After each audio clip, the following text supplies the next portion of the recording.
Bonjour à tous, ici Schleich Récup et aujourd'hui on se retrouve pour un nouveau tuto afin de faire des pelotes de laine miniatures. Donc pour ça, nous aurons besoin de carton, de crayons et de règles pour tracer sur le carton ainsi que d'un ciseau pour découper et du scotch pour assembler. Ensuite, du fil, pas trop gros, donc idéalement pas de la laine, vous pouvez prendre du fil de couture ou du fil de Canva et une aiguille, sinon c'est quand même assez compliqué. Et enfin, si vous voulez rajouter, ça c'est complètement facultatif, une étiquette comme si ça sortait du magasin, je vous conseille de prendre du coup du papier. Donc tout d'abord, je viens me munir d'un carton, d'une règle et d'un critérium pour tracer une bande de 0,6 mm personnellement. Ça va correspondre à la hauteur de votre pelote. Donc si vous voulez une pelote plus grande ou plus petite, il vous suffit donc d'augmenter la largeur de la bande. Une fois cela fait, je viens prendre un crayon de la grosseur de mon choix. Donc ici j'ai choisi un critérium et je viens plier le papier tout autour. Donc ça nous permet de choisir la circonférence de notre pelote, sachant qu'elle sera un petit peu plus grosse que ce bout de carton. Donc une fois que j'ai choisi la circonférence, je coupe l'excédent et je viens scotcher les deux bouts.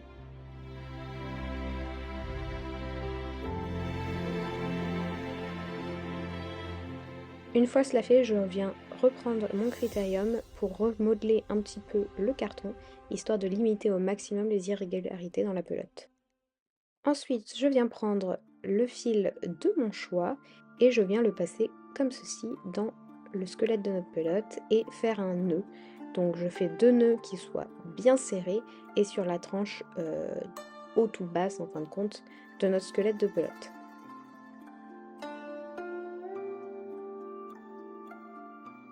Je viens ensuite couper une bonne longueur de fil. Je passe le bout dans une aiguille.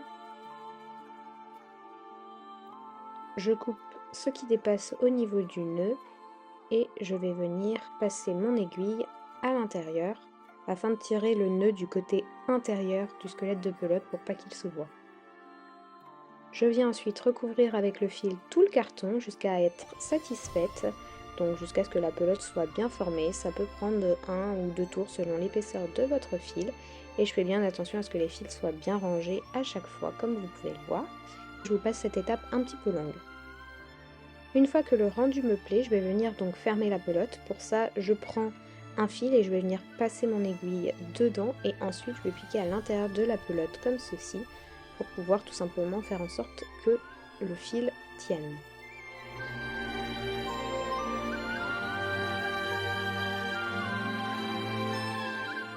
Et donc ensuite je coupe et je colle l'excédent.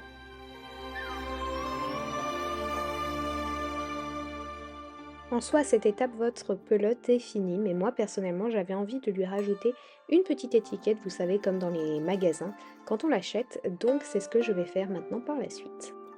Donc pour cela, je vais venir prendre du papier et tracer une fine bande de 1 mm d'épaisseur. Donc selon la hauteur de la pelote ou de ce que vous souhaitez, vous pouvez aussi faire une étiquette plus grosse, bien évidemment.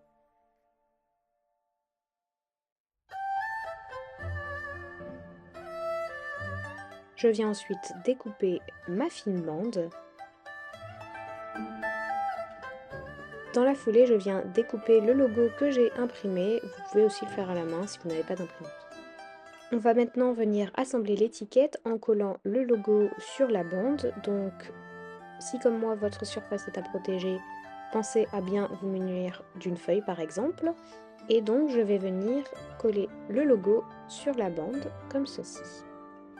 Je ne souhaitais pas une étiquette blanche, alors je suis venue me munir de café afin de colorer un petit peu de l'étiquette. Attention à bien laisser sécher l'étiquette pour ne pas la casser et ensuite on peut venir la coller sur notre pelote, donc bien au milieu sur tout le tour comme ceci.